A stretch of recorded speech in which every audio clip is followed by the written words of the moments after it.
Olá, irmãos.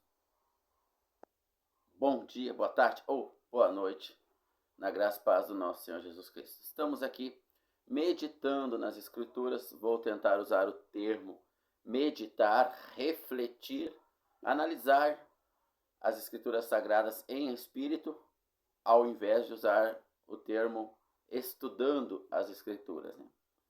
Nós estamos aqui meditando as Escrituras referente à volta do nosso Senhor Jesus Cristo, que para aqueles que vivem nesse mundo como se estivessem aqui acampados, aguardando, mas não acampados no centro de lazer preferido, qual se juntou anos de dinheiro para ir para lá e, se eu pudesse ficar aqui pro resto da vida, mas vou ter que voltar para minha cidade, para o meu trabalho, que pena.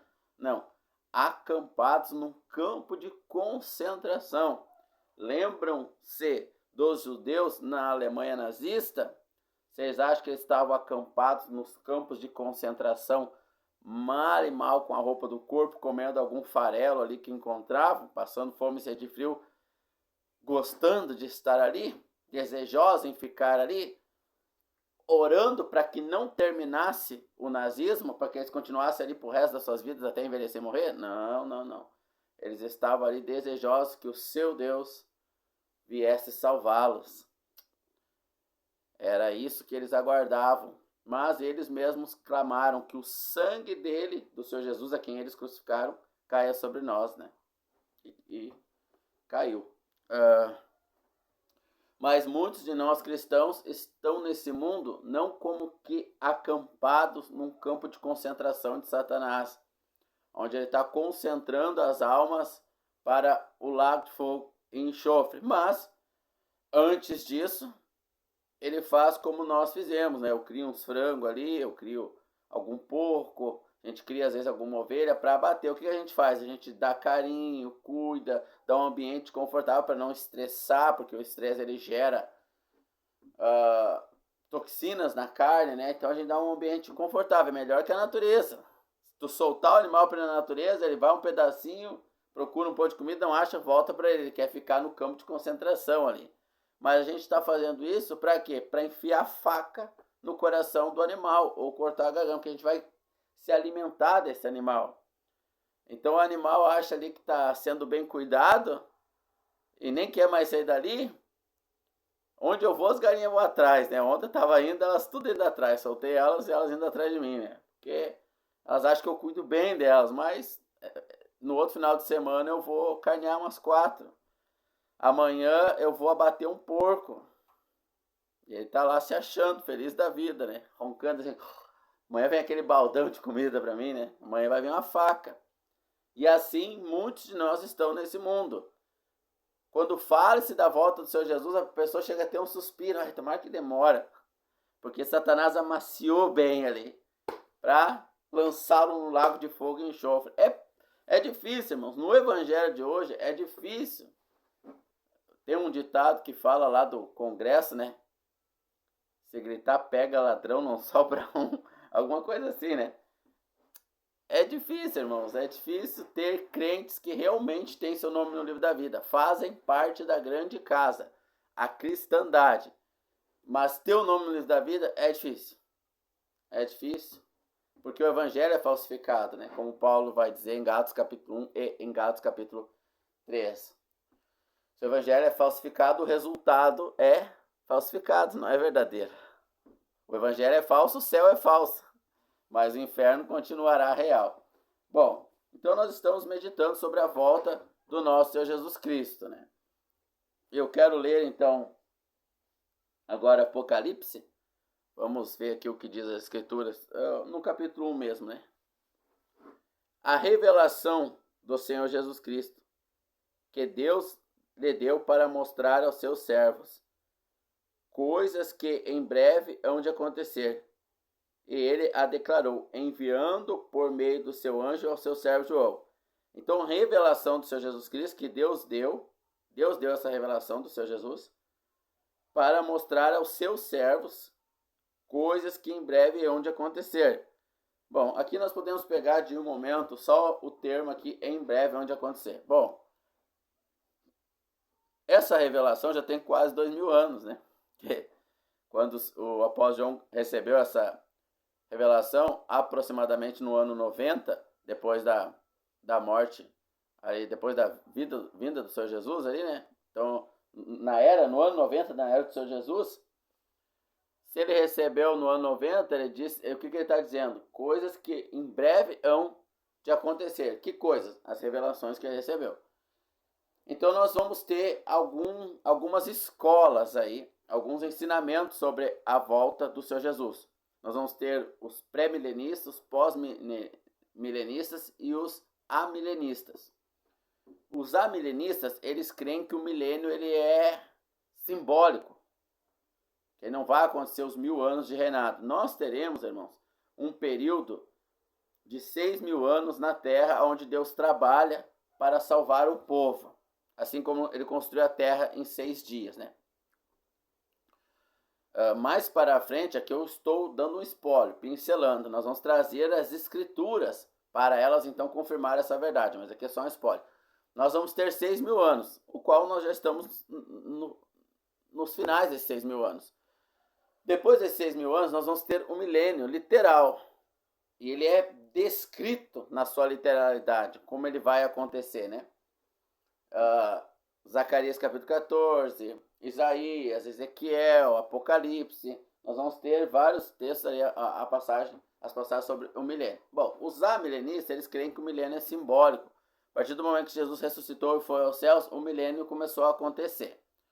Os pré, o nome já diz, creem que é antes, né? E os pós, depois. Então, existem esses 3 grupos aí. Aí existe também sobre a volta do Senhor Jesus. Os que creem que ele vem antes da grande tribulação, os pré-tribulacionistas, né? Os pós, que creem que ele vem depois, e os mid, que crê que ele vem no meio da grande tribulação. E qual é a verdade? Bom, é difícil, irmãos, falarmos sobre verdade num tempo onde ela está tão relativizada. É difícil. Então, antes de nós tratarmos, adentrarmos nas especificidades desses assuntos, nós vimos até agora que tipo de homens nós devemos ser, porque lá em Timóteo, o apóstolo Paulo vai dizer, quando ele manda a carta ao seu pupilo, entregue essas verdades a homens fiéis. Então, se o homem, o irmão ou a irmã, está assistindo filme de violência, filme de sensualidade, novelas, séries, está alimentando a sua carne com esses pecados, então logo a verdade não será entregue a esses. Então logo ele está enganado. Tudo que ele acredita, ele pode questionar que ele está sendo enganado. O espírito do engano possui a sua mente, mesmo que ele tenha toda a sistematização textual bíblica. Há uma sistematização textual convincente, e sempre houve isso, irmãos. Se nós vamos olhar, Satanás usou as escrituras para então persuadir o Senhor Jesus, falsos apóstolos usaram. Sempre vai haver uma contextualização convincente a quê? A vontade da carne. Então nós vamos entender, como nós aprendemos no último vídeo, nós vamos entender as escrituras somente por 2 revelações. Somente por 2 revelações. A do Espírito ou a da vontade do homem, da carne. E na grande maioria dos nossos irmãos, a Escritura Sagrada ela é compreendida na sua vontade. Eu lembro de um rapaz que se reunia conosco aos domingos, né? E ele começou a gostar de uma guria no trabalho, ela não era cristã. Eu falei, as Escrituras dizem isso, mas eu quero, quem sabe o senhor está me usando, porque ela é simpatizante, ela gosta quando eu faço as coisas do Senhor. Ela gosta de ti, ela tem uma química por ti, seja sexual, seja emocional, ou ela gosta das coisas do Senhor?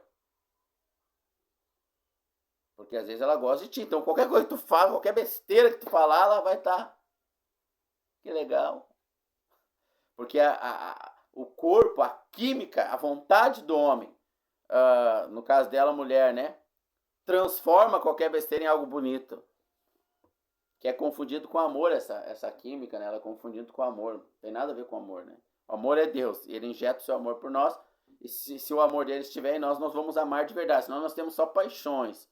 E essas paixões adulteram a palavra da verdade. E chegou num ponto que ele disse, depois de muito debater na escritura, mas eu quero. Depois eu perguntei, e se Deus quer que tu fique solteiro para o resto da vida? E ele, mas eu quero casar. Aí eu peguei esse gancho, né? Tá vendo o que tu tá dizendo? Tu ouviu? Eu quero. Então teu eu tá vivo ainda, né? É complicado, irmãos. Enquanto eu não estiver na cruz, a vontade do homem estiver viva, ela sempre vai adulterar, distorcer a verdade do nosso Senhor Deus. Então, agora, muitas pessoas pensam que quando eu morre, até eu vou fazer essa ressalva aqui, a pessoa fica apática, sem sentimento, igual um dia eu tomei remédio para TDAH, né?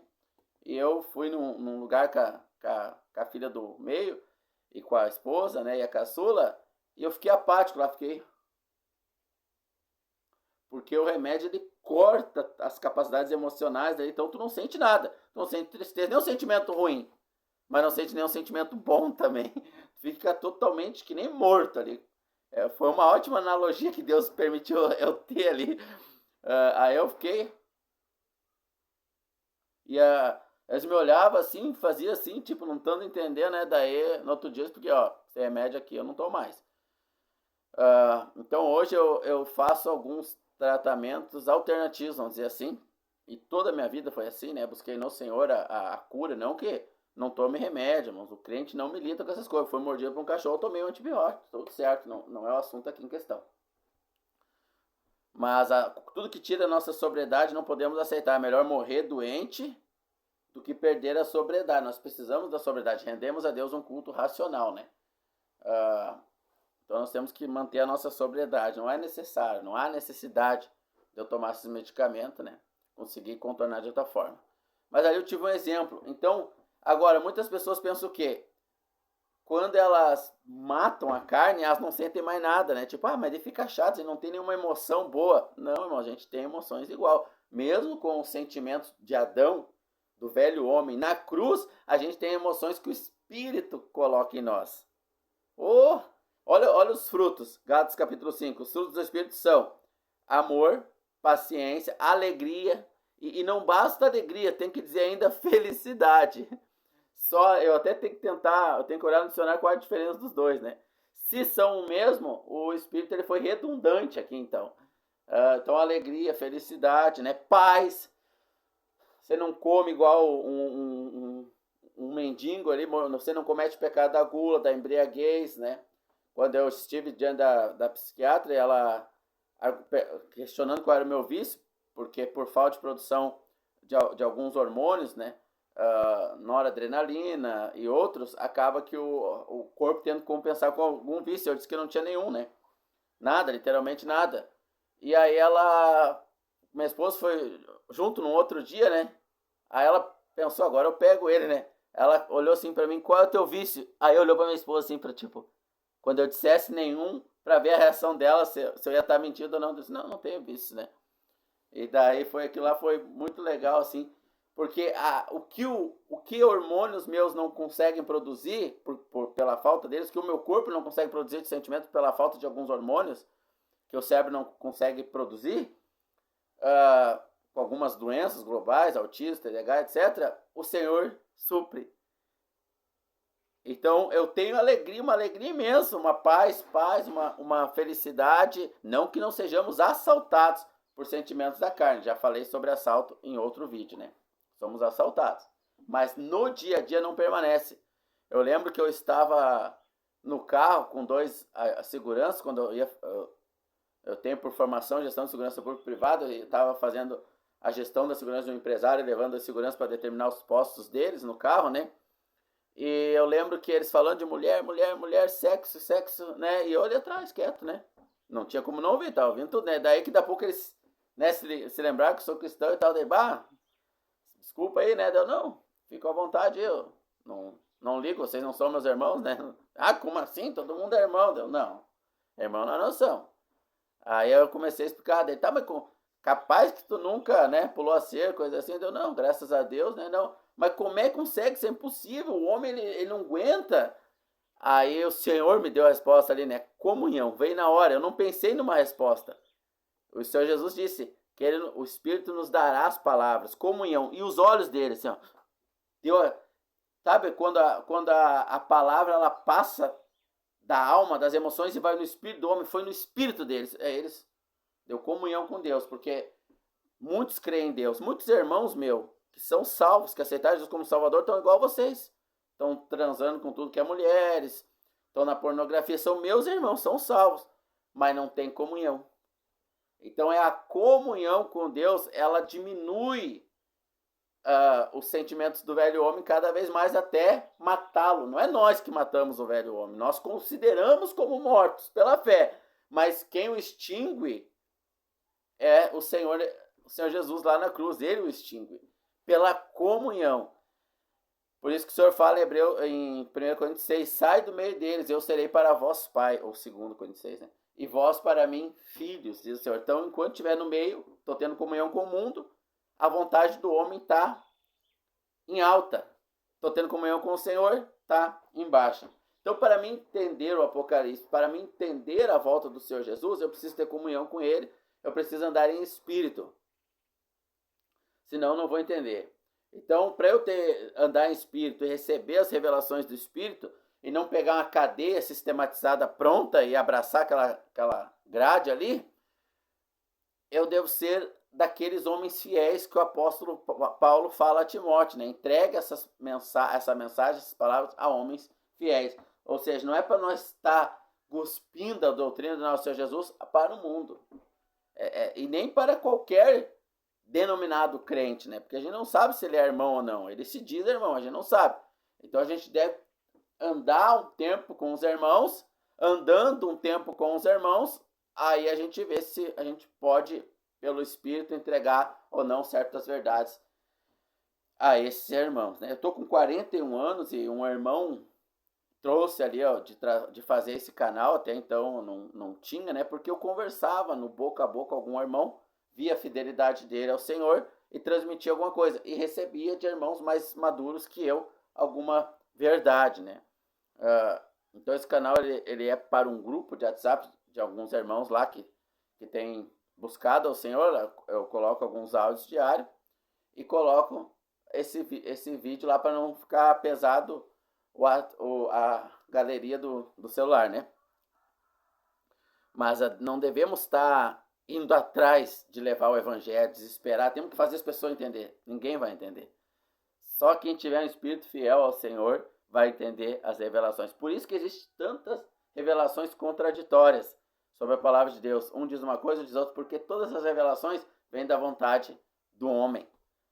Então, há duas maneiras de nós termos a revelação das Escrituras. Uma pelo Espírito de Deus e outra pela vontade do homem. Essa traz uma falsa revelação, essa traz uma verdadeira revelação. Então, nós vimos aqui o apóstolo João dizer que em breve essas coisas vão acontecer. Mas já fazem 2000 anos. Por quê? Porque o trabalho de Deus de 6.000 anos, né?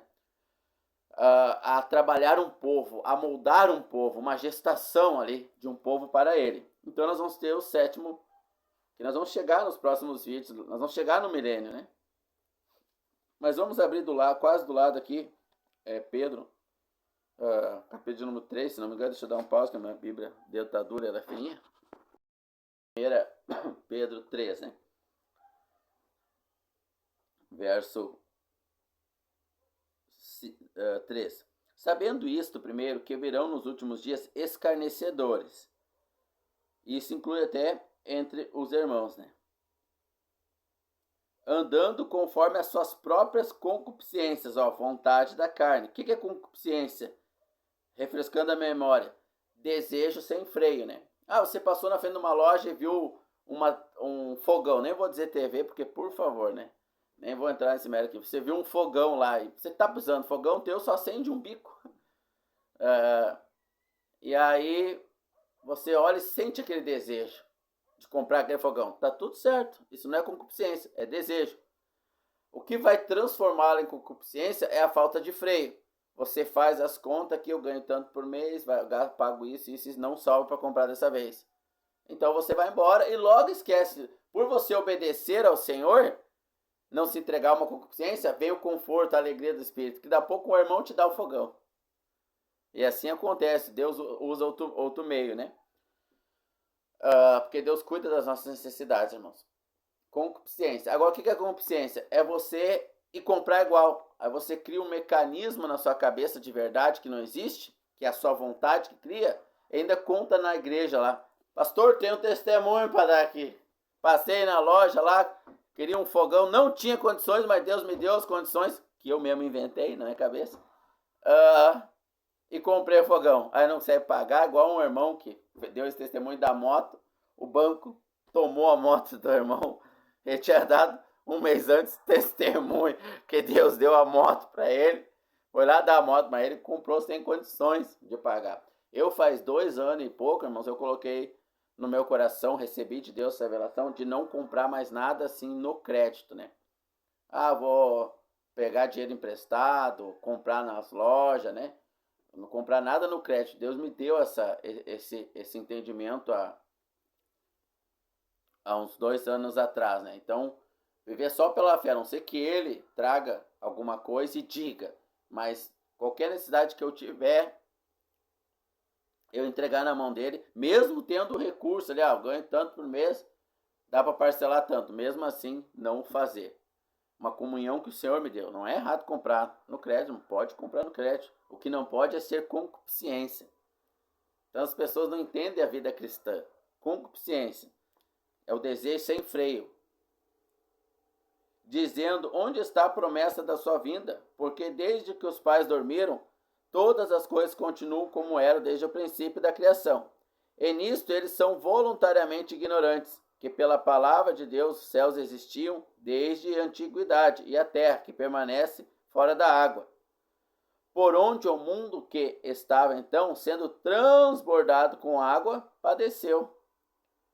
Mas os céus e a terra que existem agora, pela mesma palavra, estão reservados para o fogo, até o dia do juízo e da perdição de todos os homens ímpios. Mas, amados, não ignoreis uma coisa, que para o Senhor um dia é como 1000, e 1000 anos é como um dia. O Senhor não é tardio a respeito da sua promessa, ainda que alguns homens pensem que ele está demorando, mas ele é paciencioso para conosco, não querendo que nenhum homem se perca, mas que todos cheguem ao arrependimento. Mas o dia do Senhor virá como um ladrão de noite, no qual os céus passarão com grande estrondo, os elementos hão de derreter com calor intenso, e a terra e as suas obras serão queimadas. Então, os homens estavam dizendo que é demorado, né? Está demorando. Que homens? Os maus. Um irmão me chamou dizendo que a gente, quando ressuscitar, a gente não vai ter corpo físico de carne e osso, a gente vai ser uma alma vagante por aí. Lá em Corinto, os irmãos já estavam caindo nessa heresia. Por quê? Porque é um irmão que gosta de cheirar uma droga, gosta de fazer alguma coisa errada, né? Já trabalhou comigo já um tempo atrás aí. Então, cada um vai crer na sua heresia conforme o quê? Conforme a vontade do homem, a concupiscência do homem. É muito mais fácil acreditar que eu vou ser uma alma vagante do que eu vou ter um corpo que vai sentir dor no lago de fogo e enxofre, quando eu não quero largar uma vida pecaminosa. Então veja, o Senhor Jesus ele está dizendo que não é demorado a vinda dele, só que ele é longânimo, ele é paciencioso, querendo que todo homem se arrependa. Então Deus, na sua presciência, já viu o futuro. Ele sabe que em 2025 a última alma vai crer. Então, desde que o Senhor Jesus veio ao mundo, ele está aguardando chegar a 2025. Porque, ou vamos dizer 2050. Porque tem almas que vão crer. A partir de 2050, nenhuma alma mais vai crer na verdade, vai se arrepender. Então, 2050 ele termina o mundo. Ele olha para o futuro e vê quantas almas. Se houver uma em 2050, ele espera até 2050. Lembra que quando ele disse assim, por acaso destruirei eu Sodoma e Gomorra? Sem consultar, sem avisar Abraão? E aí Abraão pergunta, mas se tiver 50 justos? Deus responde, aí eu não destruo. Deixa eu falar mais uma coisa, e se tiver 30, aí eu não destruo. E Abraão foi até 10. Deixa eu falar, não fique bravo comigo, deixa eu falar só mais uma vez. E se tiver 10, aí eu não destruo. Se Abraão continuasse, foi Abraão que desistiu, que achou que Deus ia ficar bravo. Mas se ele dissesse assim, se tiver um justo, Sodoma não ia ser destruída, porque tinha um único justo lá, que era Ló. Muitos fazem, mas como é que Ló era justo? É a Bíblia que está dizendo. O apóstolo Pedro está dizendo. O justo Ló atormentava sua alma todos os dias. Ló era justo. Mais justo que a maioria de nós. Porque embora ele vivesse em Sodoma e Deus não queria ele lá, mas as filhas eram virgens. Tem muitos pais que não conseguem guardar suas filhas em virgindade. Porque dão celular para ela. Desde pequenininha tem celular. Aí fica olhando sensualidade, coisas no celular. Dão pro rapaz. Então, Ló, ele era justo. Porque ele afligia sua alma e não se contaminava. Ele não adentrou aquela prostituição de Sodoma e Gomorra. Então a cidade de Sodoma e Gomorra não seria destruída. Então o Senhor Deus olhou o globo terrestre, olhou as almas que iam nascer, ele viu tudo e viu em 2029, na China, o seu Xi Jinping vai crer nele. De 1 bilhão de habitantes lá mais ou menos. Mas depois que o seu Xi Jinping crê, nenhuma alma em nenhum lugar do planeta Terra, em nenhuma ilha, em nenhum lugar vai crer.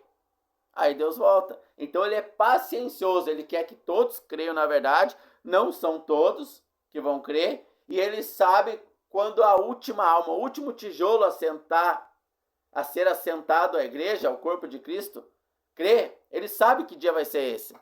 E ele já tem pré-determinado. Então, os eventos mudatórios que mudaram as dispensações de Deus aconteceram de 2 em 2.000 anos. Então, nós vamos entrar no descanso de Deus, onde a terra, o Senhor Jesus vai reinar com mão de ferro. A vara não vai se dobrar com vara de ferro, né? E mão de ferro não vai se dobrar. Não vai ter curva para o pecado, vai ser santo o monte do Senhor. E a alma que pecar cai morta na hora, porque não haverá pecado. Então não está demorado, como muitos pensam. É no tempo do Senhor. Então, quando nós lemos lá em Apocalipse, breve essas coisas vão acontecer, é que para Deus 1000 anos é como um dia. Para quem está na eternidade não tem essa contagem. Tudo é eterno, tudo dura sempre. Só tem o sempre, não tem o ontem e o amanhã. Só nesse parênteses insignificante e pequeno que Deus criou, dentro da eternidade, ele criou um parênteses e colocou ali uma linha curta, como a erva que nasce, cresce e logo morre, chamada de tempo, que se durar 7.000 anos, contando com o milênio, e um dia é a mesma coisa, comparado que a gente vai estar na eternidade, seja lago de fogo e enxofre, ou seja, a eternidade eterna. Bom, então não é demorado, irmãos. Não é demorado, não. Tá aí. E hoje nós estamos com todos os recursos prontos para a volta do Senhor Jesus, porque era inimaginável a volta do Senhor Jesus. Todos os acontecimentos que tem na Bíblia. Mas o Senhor Jesus falou de guerra, peste, terremoto. Isso era imaginável. Qualquer geração poderia imaginar isso. Mas os detalhes para que isso acontecesse, relatados nas Escrituras, como o controle global no nacionalismo, as guerras épicas, era inimaginável. Hoje nós temos um controle global sendo instalado. Muitas nações querem entregar um único governo, querem largar o nacionalismo. Inclusive o nosso presidente, ele é favorável ao globalismo, né? Veja, irmãos, que os acontecimentos levavam mais ou menos 1000 anos para acontecer, de grande relevância. Faz apenas nem 100 anos que a gente começou a ter os acontecimentos que nós temos hoje, dando capacidade para o globalismo, para o controle de um único homem. Como é que um único homem ia controlar o mundo? Isso era inimaginável. Eles liam isso, mas não tinham como entender. Como que Deus ouve e vê todas as pessoas ao mesmo tempo? Isso é possível. Mas hoje é mais fácil de entender. Eu falo com 20 pessoas, aparece aqui na tela do celular, um ali, outro ali, outro ali, outro ali, outro ali, outro ali. Eu vejo os 20 rostos ao vivo, ao mesmo tempo, e falo para as 20 pessoas ao mesmo tempo. Isso é real, científico, provado. Eu posso provar para você. Eu posso abrir o teu celular e provar que você pode falar com 20 a 50, uma tela maior ali, 100, 1000 pessoas ao mesmo tempo. Todas vão te ouvir ao mesmo tempo, independente do canto do mundo que elas estiverem. Deus pode falar para 1 milhão, para 7 bilhões de pessoas ao mesmo tempo. Hoje Hoje até a fé, ela pode ser até racional e não espiritual, dado ao conhecimento que nós temos. Então, ali por 910, nós tivemos o primeiro avião. A industrialização tem 200 e poucos anos, a televisão tem 50 anos. Então, começou de 100 anos para cá, vamos dizer assim, o último século, vamos dizer assim, os acontecimentos tecnológicos, eletricidade, internet e a industrialização. Os elementos ali para que o globalismo, dominado por um único homem, que é o anticristo, possa acontecer. Então nós vamos poder ter o chip na mão e a marca na besta, que determina se nós vamos poder comprar ou não. Nós, eu digo quem estiver no mundo aqui, né? Nós vamos estar? Não sei. Se você acredita que a gente vai antes, no pré-tribulacionismo, não. Se você é pós-tribulacionismo, nós vamos estar aqui. Você vê, irmão, que tudo hoje é possível sem muito esforço de compreender. Nós estamos num período de 100 anos para cá. Vejo que levou 1000 anos, levava 1000 anos para acontecer. Hoje acontece em uma década.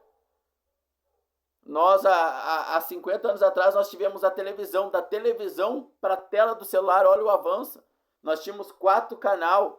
Quer dizer, uma pessoa nasceu e acompanhou tudo isso e está viva para ver o resto. Celular, há 20 anos atrás, não existia celular. As pessoas, 20, 30 anos atrás, elas tinham que ir lá na CRT, pedir uma linha telefônica e rezar para ser sorteada. Hoje, qualquer catador de papelão está com o celular no bolso com internet. O catador de papelão, se não tiver a marca, aqui, ó, não compra e não vende. Tá próximo, irmãos. Agora tá literalmente mais próximo a vinda do nosso Senhor Jesus Cristo. Então, o espírito da profecia, ele vai nos revelar os acontecimentos, como isso vai acontecer. E para nós termos o espírito da profecia, é necessário nós sermos homens fiéis à palavra dele. E aí ele vai nos revelando esses acontecimentos. E como acontece em Hebreus, capítulo de número 8, não vou abrir todas as escrituras para não estender muito o vídeo, só vou citá-las, do versículo 8, vai até o 10. E não ensinará mais homem ao homem, e nem irmão ao irmão, dizendo, conhece ao Senhor, porque todos me conhecerão, desde o maior até o menor. Então, porque colocarei o meu espírito dentro de cada um. Então, o próprio Deus, ao nós nascermos de novo, ele coloca o espírito dele dentro de nós. E nos ensina todas as coisas. Aquela voz baixinha lá, que diz, isso é tua vontade, não é minha palavra. A gente finge que não ouve e diz que acredita no que um pregador está dizendo aí. Só que lá no fundo nós somos indesculpáveis. Hebreus 9, 27 diz, ao homem é dado morrer uma única vez. Depois disso, vem o juízo. Cada um vai interpretar as escrituras conforme a sua vontade. Em Lucas, capítulo de número 12, não lembro o versículo agora, Lucas, capítulo 12, verso 15 em diante ali, mais ou menos, 18. Vamos ler aqui. Deixa eu abrir aqui, peraí, eu vou dar pausa aqui. Eu errei o evangelho, mas por isso que eu queria abrir para ler. Era Marcos 12, não é Lucas, Marcos 12, verso 18. Marcos, capítulo 12, verso de número 18. Virou a folha aqui. Então se aproximaram dele os saduceus, que diziam não haver ressurreição dos mortos, e perguntaram, mestre, Moisés nos escreveu que se morresse um irmão, olha, estão citando as escrituras. Quem eram os fariseus, os saduceus? Era o povo de Deus. Quem era o povo de Deus? Naquela época que Jesus veio ao mundo, eram os judeus. Lembra que em Lucas 4, quando a mulher samaritana pergunta, Senhor, os nossos pais dizem que é nesse monte que devemos adorar. Vocês, os judeus, diz que é Jerusalém. E o Senhor Jesus diz, a verdadeira adoração vem dos judeus. Mas haverá um tempo, que é o tempo da igreja, o nosso tempo hoje, o tempo da graça, que os verdadeiros adoradores adorarão em espírito, em verdade. Então nós precisamos ter o espírito da profecia para entender a palavra. Senão, nós vamos entender conforme a nossa vontade, conforme a gente acha bonito e quer. Então aqui nós temos os saduceus. Quem é os saduceus? Povo de Deus. Pertencente ao povo de Deus, que é os judeus. Hoje, quem é o povo de Deus, que adora o Espírito de verdade? A igreja. E a igreja é só a igreja? Todo mundo que perguntar de que igreja tu é, a pessoa vai dizer assim, eu sou da igreja do Senhor Jesus? Ou ela se dividiu em vários bandos, em várias facções, que nem os judeus? Cada uma dessas facções cristãs interpreta as escrituras em algum ponto conforme a vontade humana, adulterando as escrituras. Por isso que ela se dividiu. Então os saduceus era uma divisão do judaísmo. E ele vai citar as escrituras para o Senhor Jesus. Moisés nos escreveu. Então, quando as pessoas vão trazer a volta do Senhor Jesus, elas vão citar as escrituras. Ah, mas está escrito lá, por isso nós somos pré. Está escrito lá, por isso nós somos pós. Está escrito aqui, ó, por isso nós somos mid. E qualquer outra área da vida. Está escrito assim, ó, por isso que eu sou gay, sou cristão e sou salvo, vou para o céu. Está escrito isso aqui, está escrito aqui. Cada grupo faccioso vai citar para o próprio Senhor Jesus as escrituras dele. Mas não tem o espírito dele. Por isso interpreta na sua própria vontade. Então continuamos aqui. 12, 18 eu falei, né? Moisés nos escreveu que se morresse o irmão de um homem... Eu vou citar aqui tudo para nós não prolongar, né? Então eles citam, Moisés escreveu que se morresse o irmão de um homem casado, esse irmão deveria assumir a mulher dele. E se morresse esse irmão, o outro mais novo. Houve o caso que a mulher foi casada com 7 irmãos. Com qual desses 7 ela vai ficar lá no céu? Eles queriam tentar Jesus, provar para Jesus, o dono da palavra, a própria palavra, o Senhor da verdade, que ele estava errado, que não existe ressurreição dos mortos. Fisicamente. Não é que eles não criam na ressurreição dos mortos, mas eles criam que ia ser um espírito vagante, eles não criam no corpo físico. Igual me chamaram aí agora para dizer esses dias. Aí o Senhor Jesus responde o quê? Errai em não conhecer as escrituras e nem o poder de Deus. Deus não é Deus de mortos, Deus é Deus de vivo, de Abraão, Isaac e Jacó. Então, toda interpretação que não é interpretação do Espírito, o Senhor Jesus está dizendo para essas pessoas, errai em não conhecer o poder de Deus. E por que interpreta errado? Porque interpreta na própria vontade. Não tem a revelação do Senhor Jesus sobre aquele assunto. Só que não quer parecer ignorante e mente, inventa. Acredita no que gostaria que fosse a verdade. E isso é ruim, irmãos. Em Lucas 9, eu gosto de citar esse texto, eu cito em vários vídeos, né? Os samaritanos, a partir dos 50, eles vão pedir pouso em Samaria, batem lá na porta, dão o pé na bunda deles, mandam eles embora, né? Os discípulos de Jesus, né? Vão pedir pouso para eles e para o mestre. Aí eles ficam bravos, a vontade deles se manifesta. Aí eles vão citar as escrituras, igual os saduceus fizeram. Mestre, quer que a gente manda descer fogo do céu igual fez Elias? Nós temos a base bíblica, aconteceu já isso. Elias, quando foi ofendido, ele mandou descer fogo do céu. Quando acusaram ele, queriam prender ele. E queimou, matou todo mundo lá. Está escrito lá em 1 Reis 10 lá. Aí Jesus disse para eles, vós não sabeis de que espírito sois. Então, quando a gente entende as escrituras erradas, é porque nós não estamos entendendo no espírito do Senhor Jesus. O espírito das escrituras, o espírito das profecias.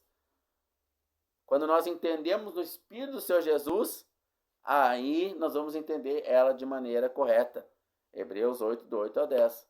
Eu colocarei dentro de cada um a minha lei, a minha vontade, a minha palavra. Então Deus nunca vai colocar dentro de nós uma palavra que não esteja baseada nas escrituras. Mas ao mesmo tempo nunca vai trazer a escritura fora da vontade dele. Então sempre a revelação não é aquele profetada lá da igreja que vem assim, ó, irmão, Deus me deu uma profecia, tu vai conseguir emprego dia 20 em tal lugar e vai prosperar e ficar milionário. Isso não vem de Deus, não. Nem citou a Bíblia. Mas o irmão conseguiu, foi o diabo que deu, para avalizar aquele falso profeta ali. Não é assim que funciona, irmãos. Mas Deus não pode dar uma revelação? Pode. Mas essas aí normalmente não são do Senhor, não. São de Satanás por causa da vontade do homem, né? Por causa da vontade. Se nosso homem não estiver na cruz, não entenderemos as escrituras sagradas. Então, 1000 dias, irmãos, não está demorando, irmãos. Está perto, irmãos. Está perto. É que vai do que você está aguardando, entendeu? Ai, minha casa está quase pronta. Vai ter 2 pisos. Área de visita. Área disso. Área daquilo. Vai ter a piscina. Demora mais um pouquinho, Jesus. Claro que o espírito da profecia não vai aparecer para você. E a revelação que você vai ter é mentirosa e falsa. Não tem problema construir uma casa, 2 pisos, piscina e tal. Tem problema nisso. Não é o problema. O problema é estar com o coração nisso. Agora, fica uma pergunta que o irmão fez. Mas se a pessoa não tem um coração nisso, por que ela constrói uma casa de 2 pisos? Com piscina, isso e aquilo? É uma boa pergunta, irmão. É uma boa pergunta. Mas pode ter motivo. Às vezes a família é grande, trabalha de casa, né? Então, em si, no ato em si, não dá para dizer que está errado ou em pecado. É só conhecendo o irmão para dizer, porque isso é irrelevante para Deus. Isso é irrelevante. Irmãos, que o Senhor tenha abrido os teus olhos um pouco mais através desse vídeo. Você que assistiu até aqui, que são 41 minutos, né? E nós vamos continuar entendendo a historicidade bíblica sobre a volta do Senhor Jesus ser esta revelação do Espírito da profecia. E os irmãos que ouviram esse vídeo, 2, 3, 5, 6, né? Julguem. E podem me chamar de estar errado por isso, porque lá em 1 Coríntios 14 diz, se um irmão traz uma palavra, o outro julga. Se estiver errado, deve admoestá-lo. Você entendeu errado, entendeu na vontade da carne. E a gente vai em espírito de oração chegar na veracidade, né? Mas quem tem o Espírito do Senhor, irmão, tem a revelação dele, tem a mente de Cristo, não tem como dar errado. Mas a vontade humana tem que estar crucificada. Deus abençoe a todos nós, em nome do Senhor Jesus.